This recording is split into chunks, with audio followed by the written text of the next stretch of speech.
Es un tiempo bueno, propicio, para que el Señor nos enseñe a través de su palabra.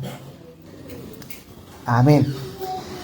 Damos gracias a Dios entonces por este tiempo, por esta hermosa instancia que Él nos da para poder compartir su palabra.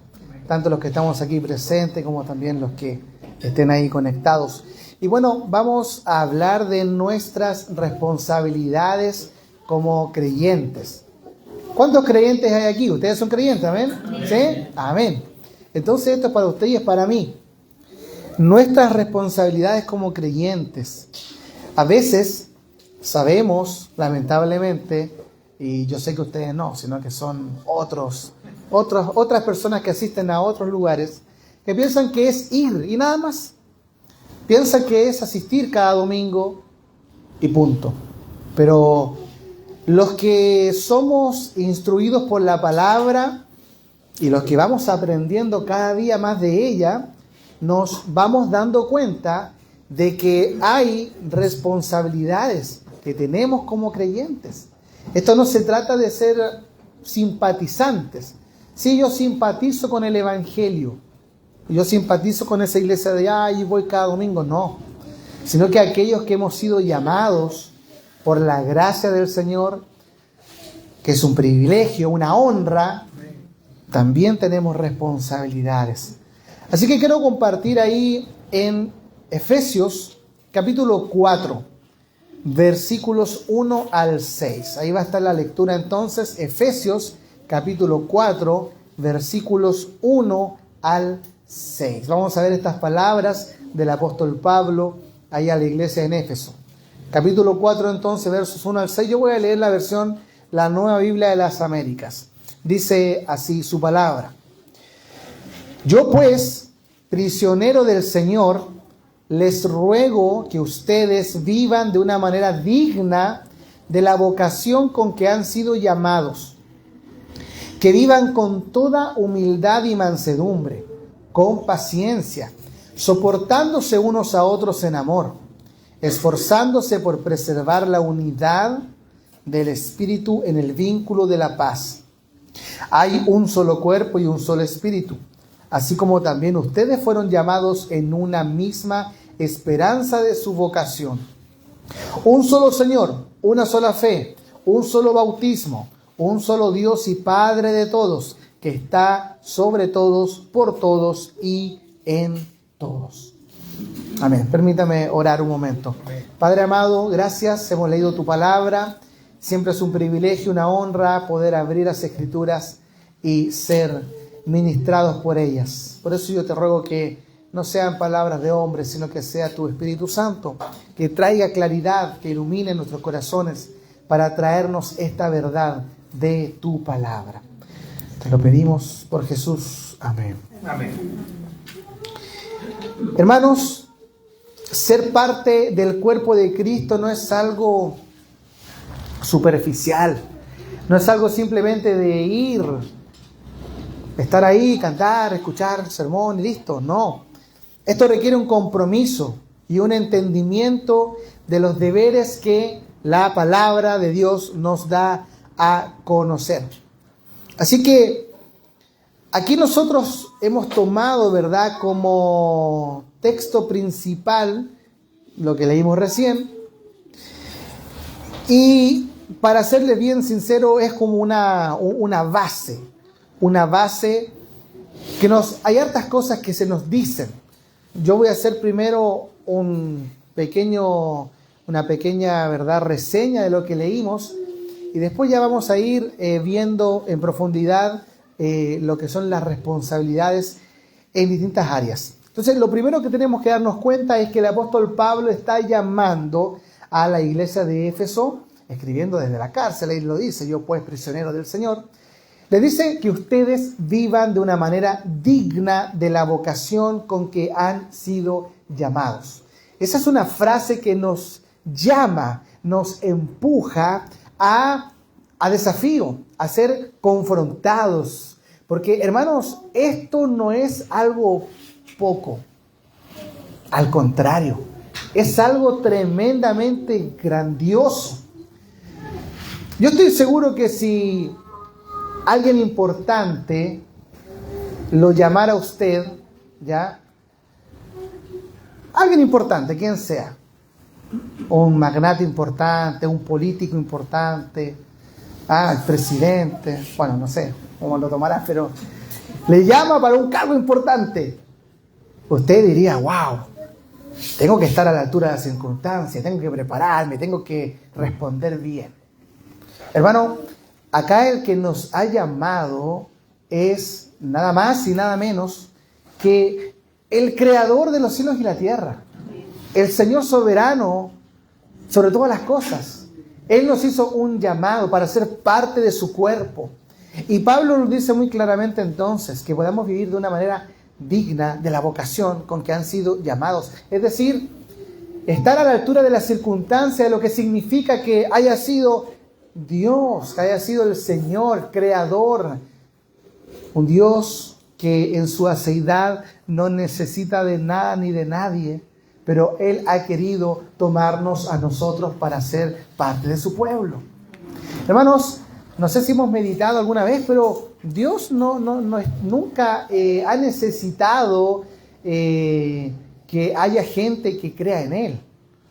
Él no tiene nunca, y ha tenido, ni va a tener, problemas quizás o dudas de su existencia. Él no es que necesite ser adorado, no es que Él necesite ser aclamado. Él no necesita eso. Él no nos convoca porque quiere sentir que hay gente que cree en Él, ¿no? Él, por pura gracia y por su amor y su misericordia, quiso tomar un pueblo para sí.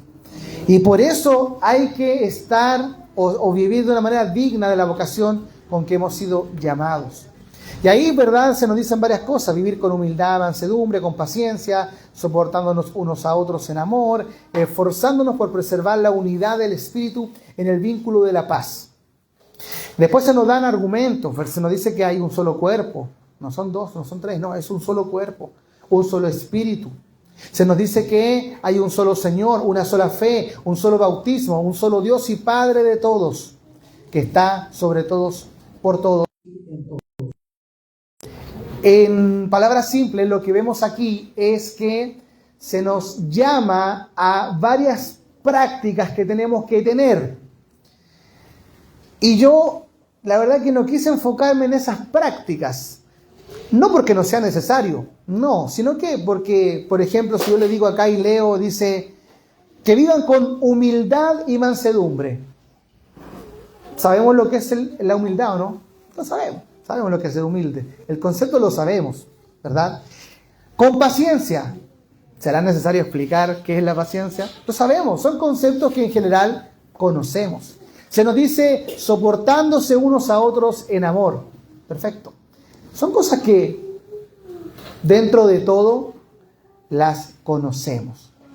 Entonces, está ahí ese llamado a ser humildes, a tener mansedumbre, a ser pacientes, a soportarnos los unos a los otros en amor. Está este llamado de esforzarnos por preservar, por cuidar la unidad en el Espíritu. Perfecto. Pero ¿cómo hacemos eso? ¿Cómo lo logramos? Usted me dice, ya, perfecto, si yo sé lo que es ser humilde, lo entiendo, pero ¿cómo lo logro? ¿Cómo lo hago? Perfecto. Yo entiendo lo que es soportar a los hermanos, entiendo el concepto, pero ¿cómo lo llevo a la práctica? ¿Cómo puedo lograrlo? Es tan difícil a veces, es tan complicado pareciera a veces. ¿Cómo lo puedo lograr? Esas son responsabilidades que tenemos. Bueno, entonces el enfoque del sermón es cómo hacer, cómo trabajar para poder lograr este llamado. Cómo poder, qué hacer para lograr que podamos vivir, como Pablo acá lo dice, de una manera digna de la vocación con que hemos sido llamados. Las acciones las sabemos y están ahí y las entendemos. Los argumentos, yo creo que también los entendemos. Por supuesto, también podríamos hacer un sermón de eso. Pero no es la ocasión de hoy. ¿Cuáles son los argumentos? que hay una sola esperanza, hay un solo espíritu, hay un solo cuerpo, hay un solo Señor, hay una sola fe, hay un solo bautismo, hay un solo Dios y Padre. Perfecto, también está ahí. Esos son los argumentos. Insisto, y aunque también podríamos hacer un sermón de eso, pero el enfoque está en cómo hacemos esto, cómo lo llevamos a la práctica. Para eso, mis amados hermanos, vamos a abordar tres áreas que tienen que ver con el desarrollo de nuestras responsabilidades. Entonces, hermanos amados, les voy a nombrar las tres áreas inmediatamente cuáles son y después vamos a ir desarrollándola uno a uno. Lo primero que vamos a hablar es de las responsabilidades que tenemos en forma personal o dicho de otra forma, consigo mismo. Vamos a partir con eso. Después vamos a hablar de las responsabilidades para con la iglesia, para con los demás, en segundo lugar. Amén. Y en tercer lugar y final, vamos a hablar de la responsabilidad que tenemos para con quienes Dios pone en el liderazgo para que nos guíen. Así que, ¿cómo asumo mi responsabilidad para conmigo, para con los demás, la iglesia, y para con el liderazgo? ¿Amén? ¿Estamos de acuerdo? Amén, perfecto. Bueno, si no está de acuerdo, lo iba a hacer igual, de todas maneras. Amén. Bien. Bien. Entonces, hablemos de las responsabilidades con nosotros, en lo personal. Escuche bien. Nosotros debemos crecer, tanto emocional y espiritualmente, bajo la cobertura de una iglesia local. Esa es una responsabilidad que Dios le da a cada creyente. Somos llamados a que podamos crecer, tanto en lo espiritual como en lo emocional, bajo la cobertura de una iglesia local. Quiero leerles Hebreos 10, versos 23 a 25. Se los voy a leer. Dice: mantengamos firme, sin fluctuar, la profesión de nuestra esperanza, porque fiel es el que prometió. Y considerémonos unos a otros para estimularnos al amor y a las buenas obras, no dejando de congregarnos, como algunos tienen por costumbre, sino exhortándonos, y tanto más, cuanto veis que aquel día se acerca. Hermanos, entonces, nosotros vemos que hay un llamado a estar congregados. Hay un llamado a estar bajo esa cobertura. Aquí el autor de Hebreos está instando a los creyentes a que puedan realizar estas acciones importantes. Pero estas acciones, y acá hay algo muy evidente. Por ejemplo, lo conecto con Efesios, la lectura principal. Leíamos que dice: soportaos los unos a los otros. Dígame usted, ¿dónde yo puedo practicar eso? Encerrado en mi casa. ¿Cómo? ¿A quién voy a soportar en mi casa? Te dice a la familia, no, pero bueno, aparte, no. ¿Dónde yo practico este llamado? Tiene que ser en el marco de una iglesia local. Amén. Hay hermanos que les gusta, dicen, no, yo ahora está el YouTube y yo veo las transmisiones. ¿Para qué ir a un templo? Es fácil soportar a gente que uno ve en una pantalla. Mira qué linda esa iglesia, la iglesia X, la que usted quiera, ahí, póngale nombre a usted. Mira cómo cantan, mira pastor cómo predica. Y yo en mi casa. Así es fácil soportarlo porque no estamos lidiando con ellos, no los conocemos, no sabemos cómo son después de cámara. En Efesios se nos decía, ¿verdad?, esforzándose por preservar la unidad. O sea, hay que esforzarse, hay que trabajar para cuidar la unidad. ¿Dónde desarrollo eso? En una iglesia local. ¿Dónde yo practico que me dice que tenga paciencia? Tiene que ser en ese marco de la iglesia local. Amén. O sea, se da cuenta cómo entonces yo debo estar en una iglesia local. Yo debo estar en ese contexto para poder trabajar esto.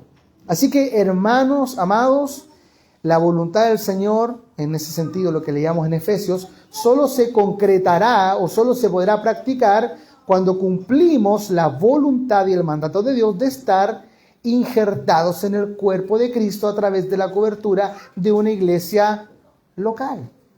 Es ahí, en ese contexto. Ahora, cuando el creyente no crece, porque ojo con algo, puede la persona estar yendo cada domingo a una iglesia, pero puede no estar creciendo en lo espiritual. ¿Y qué es lo que sucede normalmente, o digamos siempre, cuando el creyente o el cristiano o la persona no crece? Bueno, lo que comienza a pasar siempre es que hay un alejamiento de la iglesia local, el cual en primera instancia va a ser emocional y después va a pasar a ser espiritual.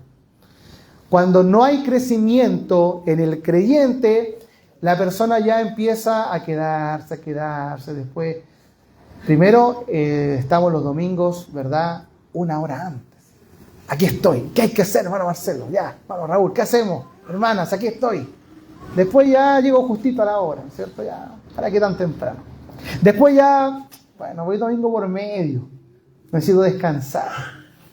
Después ya voy una vez al mes o cada 2 meses. Y después ya no voy. Porque me voy quedando, ¿verdad? Porque no estoy creciendo. Me alejo emocional y luego espiritualmente. Y la verdad es que una persona que se estanca buscará excusas para justificarse, tratará de culpar a otros. No, es que no me saludan. Es que no me pusieron en la primera silla.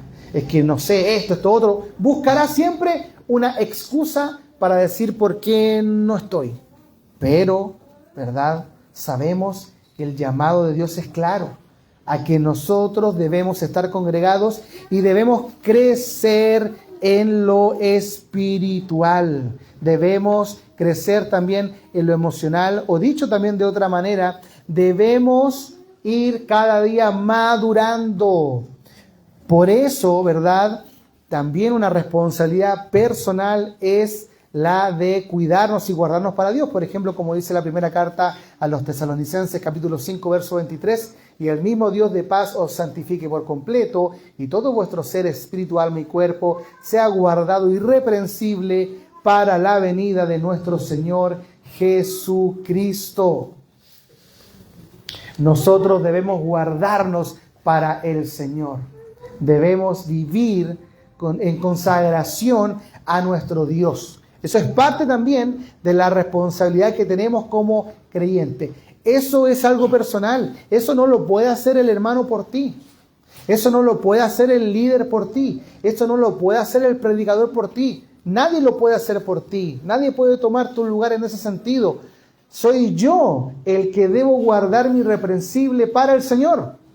Soy yo el que debo apartarme del pecado cada día.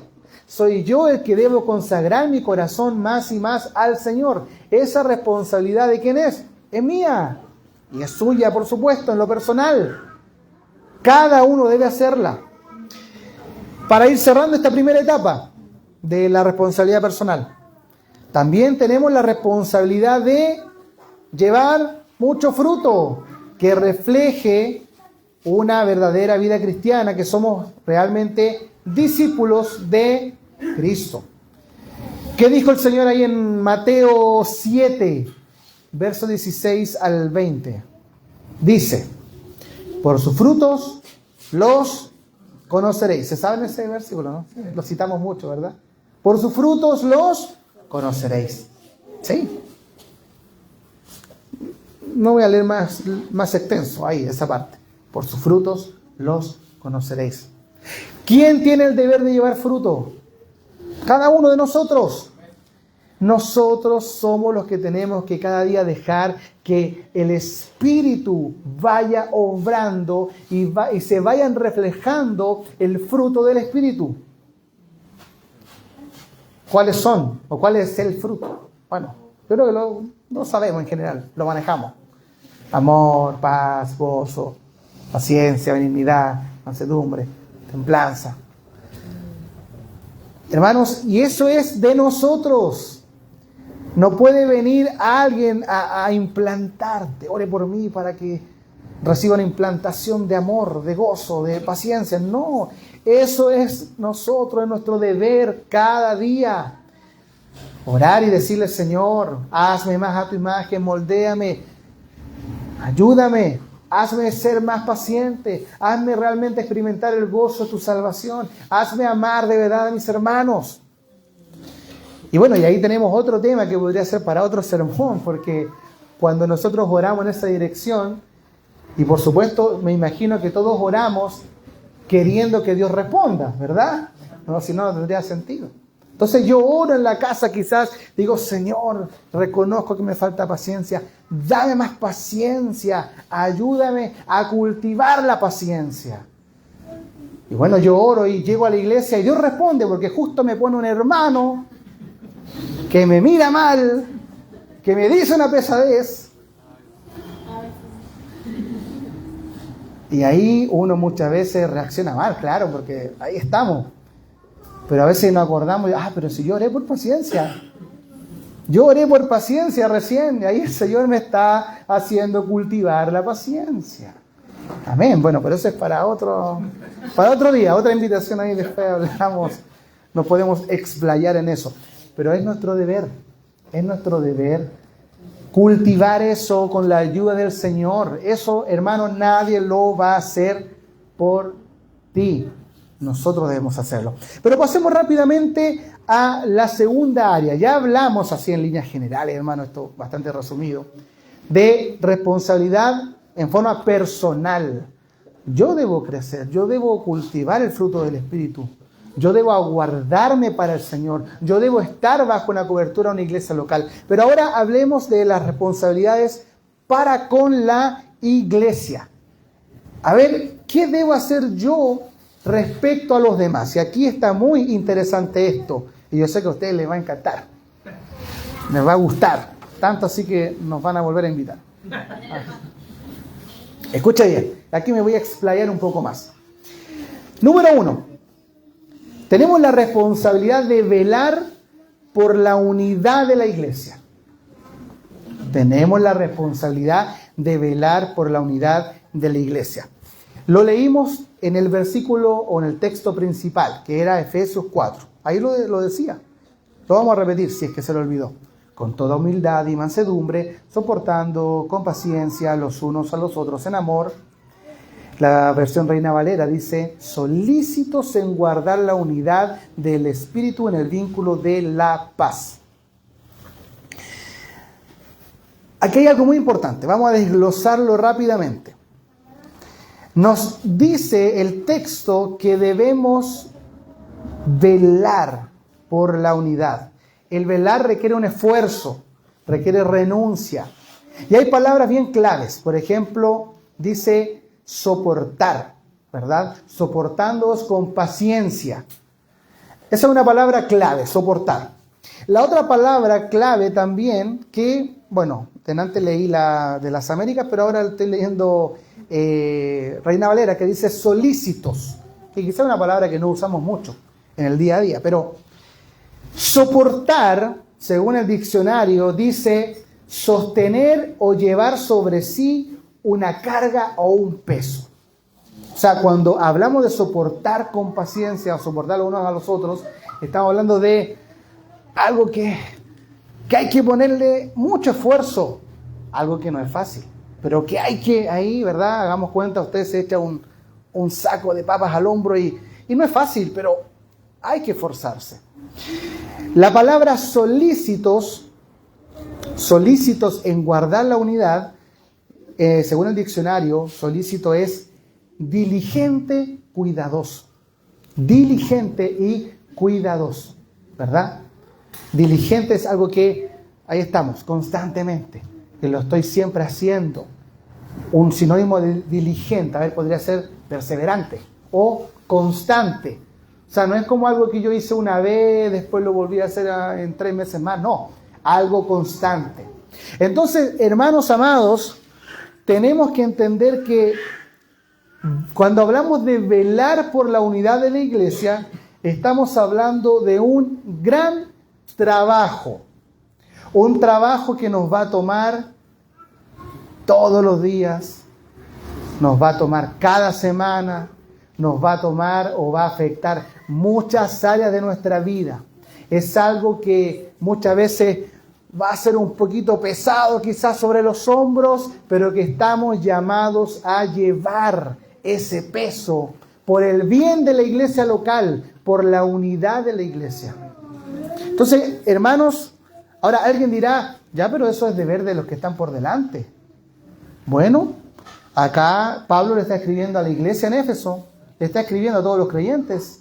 Cuando está diciendo, esfuércense, sean solícitos por preservar la unidad, no le está hablando al liderazgo, le está hablando a todos los creyentes en la iglesia de Éfeso. Así que este llamado no es para el liderazgo, que ellos tienen más responsabilidad, sí, pero el llamado es para todos, para todos. Entonces, cuando hay dos hermanos ahí que de repente hay una desaveniencia, ¿qué hacemos normalmente?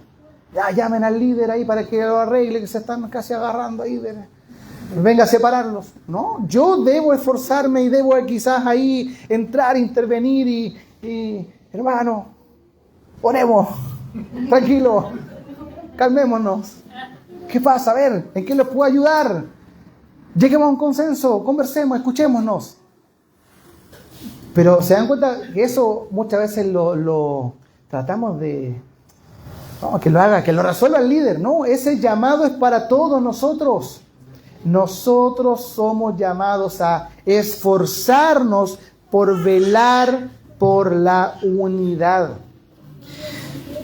Bueno, podríamos decir muchas cosas más de esto, pero mire, pasemos rápidamente al segundo punto de las responsabilidades para con mi iglesia local. Somos llamados a usar los dones para la edificación de los demás. El apóstol Pedro en su primera carta, capítulo 4, verso 10, dice: cada uno según el don que ha recibido, ministrelo a los otros como buenos administradores de la multiforme gracia de Dios. Esto es muy importante, mis hermanos amados, porque los creyentes debemos entender que los dones que Dios nos ha entregado no son para provecho propio, sino para el servicio de los demás. Dios nos da dones, sí. Y si usted no sabe cuál es su don, todos tenemos dones. Ahí ora al Señor y pídale tenerlo claro. Porque todos, más de algún don tenemos. El apóstol Pedro también lo dice acá claramente.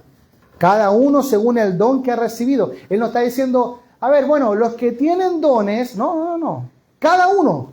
Él está hablando a todos los creyentes que van a leer su carta. Cada uno según el don que ha recibido. Es decir, él está dando por hecho que todos tienen dones.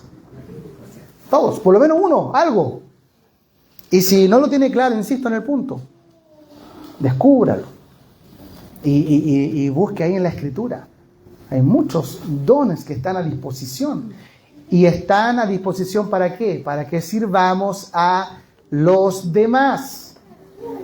Nosotros lamentablemente vemos muchas veces que, oiga, el listado de dones es bastante extenso, pero lamentablemente en ciertos contextos, no vamos a decir dónde, ciertos contextos, vemos que de ese gran listado de dones, muchas veces hay un énfasis en estos poquitos dones. Todos los demás al olvido. Y de esos poquitos dones, más encima, están con un énfasis no de servicio a la iglesia, sino que un énfasis de exaltación. Aquí yo tengo este don y quiero que me reconozcan, por favor. No, los dones han sido dados para el servicio de los demás. Cada uno de los dones que Dios le ha dado a usted es para que los demás sean beneficiados. Mira qué lindo sería que la iglesia en general entendiera eso. Mira qué maravilloso sería que todos comprendiéramos que no se trata de sacar ningún tipo de beneficio propio con los dones que Dios nos ha dado. Así que cuando llegue algún hermano que diga, oye, yo tengo hartos dones, entre más dones, más tiene que servir, porque de eso se trata. Los dones son para servir a los demás, para edificar a la iglesia. Y vamos al tercer punto. tenemos la responsabilidad de demostrar un verdadero espíritu de servicio.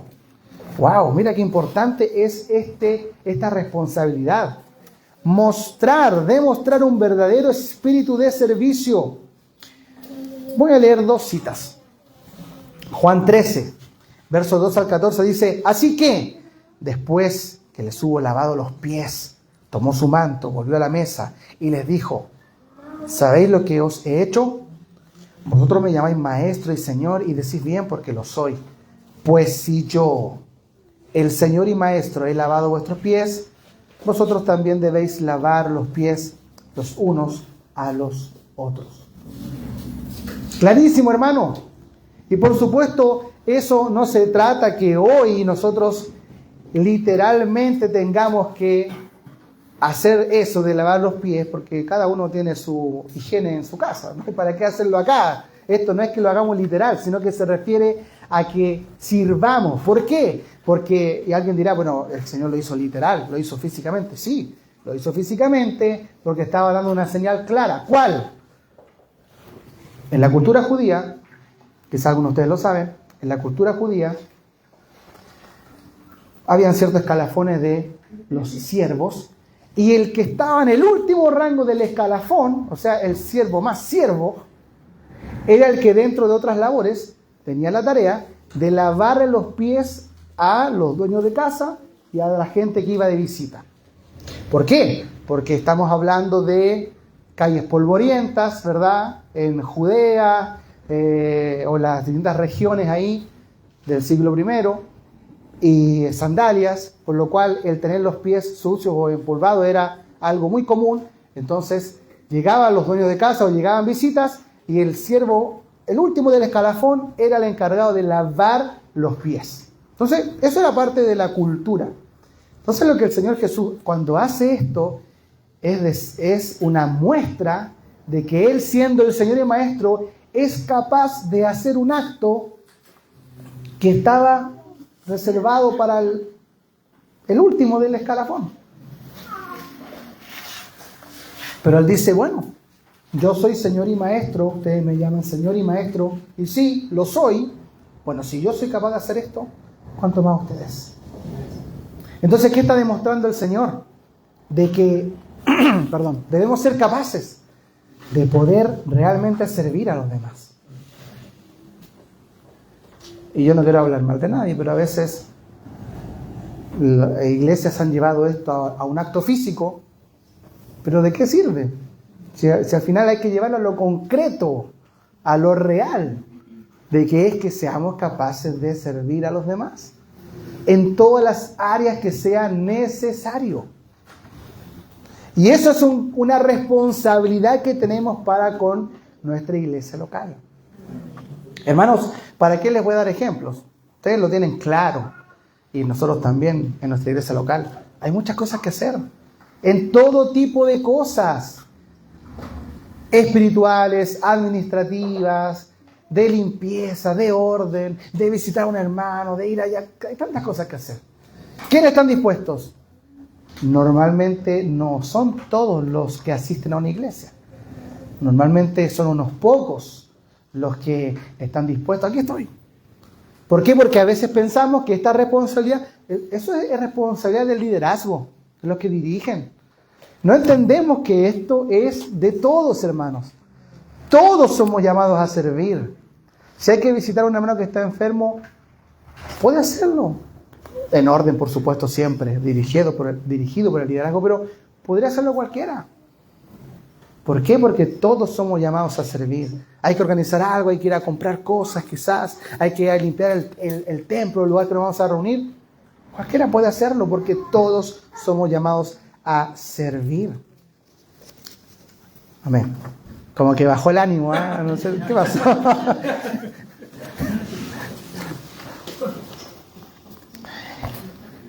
Y cuarto, estamos hablando de la responsabilidad para con la iglesia.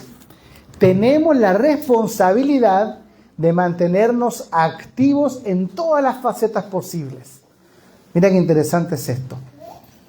No estamos hablando acá como de hacerlas todas, en un sentido de que yo quiero estar en todo y aparecer. No me malentienda. Ya lo voy a explicar bien.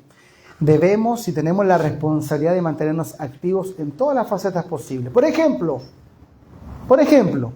orando por los demás. Efesios 6:18, orando en todo tiempo, con toda oración y súplica en el Espíritu, y velando en ello con toda perseverancia y súplica por todos los santos. Pero qué importante es cuando podemos estar activos en eso. Por ejemplo, alguien puede ser bueno en una área, pero yo no oro, ¿no? O sea, la idea es que en cada faceta podamos estar activos, comprometidos. Hay que limpiar, vamos a limpiar. Hay que orar, vamos a orar. Compartiendo la palabra, también otra área. Colosenses 3:16. La palabra de Cristo mora en abundancia en vosotros, enseñándoos y exhortándoos unos a otros en toda sabiduría. Mira qué importante eso. También somos llamados a compartir la palabra. También somos llamados a poder hablar del Señor. Alguien dice, ¿eso es del predicador? Eso no es deber mío. No, el predicador tiene la mayor responsabilidad, prepara un sermón, claro, por supuesto, hay un trabajo ya mucho más elaborado, exegético, homilético, sí está bien. Pero usted cuando saluda a su hermano, ya tiene una responsabilidad de poder compartir la palabra. ¿Cómo estás, hermano? Sí, me ha costado, me ha desanimado. Pero tú sabes que Dios está contigo, ¿verdad? ¿Quieres que ore por ti quizás? Oye, oremos juntos un ratito. Señor, fortalece a mi hermano. Llegó medio afligido hoy día, pero tú estás con él. Y quizás hay una palabra que nace. Y hay un par de conceptos bíblicos que vienen a tu mente en el momento y tú puedes ministrar. Y puedes darle ánimo. Amén. Mira qué importante es eso. También poder estar comprometidos en esa área. ¿En qué otra faceta también podemos estar comprometidos? Mira, apoyando, por ejemplo, económicamente. 2 Corintios 9:7. Cada uno dé como propuso en su corazón, no con tristeza ni por necesidad, porque Dios ama al dador alegre. Ahí tenés otra área donde también podemos estar activos, comprometidos con mi iglesia local. Oramos, compartimos la palabra, quizás hacemos manualidades o hacemos sociales, como le llaman en algunos lugares, pero también podemos contribuir, podemos dar una ofrenda, podemos hacer que los recursos estén presentes. ¿Por qué? Porque siempre va a haber una necesidad. Siempre va a haber una necesidad, ya sea de ayudar a un hermano, de comprar quizás algo que se necesita, algún artefacto, algún instrumento, o cualquier cosa que necesite cada iglesia local. Usted sabe que hay gente que, no, yo estoy aquí, yo lo apoyo, yo oro, pero ni un peso. Hay gente así, ¿no es cierto? Aquí no, está hablando de otros lugares. Pero el creyente está comprometido en todas las áreas. Y también ahí puede y apoya. Y también contribuye gozosamente. Porque Dios ama al dador alegre. Hermanos, ahí tenemos también las responsabilidades para con la iglesia local. Y finalmente, para concluir también, en forma breve, última parte, última faceta de esto, las responsabilidades para con los líderes. Esto también es importante. Y es parte del llamado cristiano, las responsabilidades para con el liderazgo. Vamos a leer algunos puntos. Por ejemplo, primero, demostrarles obediencia y sometimiento, como nos dice la palabra en Hebreos 13:17. Obedeced a vuestros pastores y sujetaos a ellos, porque ellos velan por vuestras almas, como quienes han de dar cuenta, para que lo hagan con alegría y no quejándose, porque esto no os es provechoso. Hay un llamado claro del Señor a poder estar en sujeción a quienes Dios pone por delante. ¿Por qué? Porque se lo merecen, porque se lo ganan, si es que me cae bien, si es que... No, simplemente porque Dios así lo ha determinado. Dios ha puesto y pone líderes en las iglesias locales, y el creyente que está comprometido y que entiende su responsabilidad, sabe que debe estar en obediencia. Sabe que su deber es decir amén. Me marcan esta pauta, por supuesto, todo bajo la Escritura, y yo digo amén. Debemos también entregarles el amor, la estima, el respeto y el reconocimiento necesario. Primera Tesalonicenses 5, versos 12 y 13 dice: os rogamos, hermanos, que reconozcáis a los que trabajan entre vosotros y os presiden en el Señor y os amonestan, y que los tengáis en mucha estima y amor por causa de su obra. Hermano, es muy importante cuando el creyente puede honrar a quienes Dios pone por delante. Honrar, hermano, porque es una labor maravillosa, pero es difícil. Es una labor que de verdad muchas veces agobia, agota. Y qué lindo es cuando quienes están por delante pueden ver que sus hermanos cumplen este mandato del Señor y cumplen esta responsabilidad de estimarles, de honrarles. No estamos hablando, como a veces lamentablemente pasa, de ponerlos en un altar, de llevarlos a un punto de que son los intocables o idolatrarlos. No, para nada. No estamos hablando de eso. Estamos hablando simplemente de poder reconocer y decirle: mira, yo te voy a decir algo que a veces pasa poco quizás. Los de Santiago no se sientan mal por lo que voy a decir, por si acaso. No se sientan mal.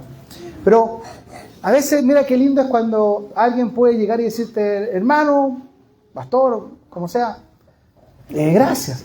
Gracias por las horas que preparaste ahí tu sermón. Quizás tuviste ahí un desvelo, 2 desvelos, toda la semana. Gracias porque bendijo mi vida. Mira qué lindo, porque a veces eso es algo que está ahí tras bambalinas. Y por supuesto, cuando uno entiende que no se trató de las horas de trabajo, sino que simplemente fue la palabra, porque ella es la que tiene el poder de tocar los corazones, no somos nosotros, pero qué lindo es cuando tú tienes esa palabra de aliento, porque eso te da un ánimo para decir: bien, sigamos, vale la pena. Y así quizás en cualquier área, en reconocer ese trabajo que hay por delante. También hay una responsabilidad, punto 3, darles la mantención económica para que puedan, si es necesario, abocarse de manera plena al ministerio. Un poquito con lo que hablábamos en la mañana, ¿verdad? 1 Timoteo 5:17. Los ancianos que gobiernan bien sean tenidos dignos de doble honor, mayormente los que trabajan en predicar y enseñar. No voy a expandirme más en ese punto, lo hablamos en la mañana, pero también hay una responsabilidad de la iglesia. Si hay una necesidad de la iglesia local y está la posibilidad de que un pastor, un anciano, quien sea, pueda dedicarse a la obra, es una responsabilidad también de los creyentes poder dar el sostenimiento para que así pueda dedicarse. A veces, por ejemplo, y esto lo digo quizás en iglesias ya más grandes, porque si la iglesia es pequeña quizás puede ser llevadero y uno puede organizarse con los tiempos. Pero a veces, y yo lo digo porque he conocido de casos, que hay iglesias ya que obviamente crecen en número, ya hay una cantidad importante de asistentes, y la iglesia empieza un poco como a quejarse, decir: oye, el pastor no da abasto, somos muchos, pero tampoco quiere sostener al pastor. Entonces quieren por un lado que tenga tiempo para que abarque a la gran cantidad de personas, pero por otro lado no están dispuestos, pudiendo, habiendo los recursos de mantener.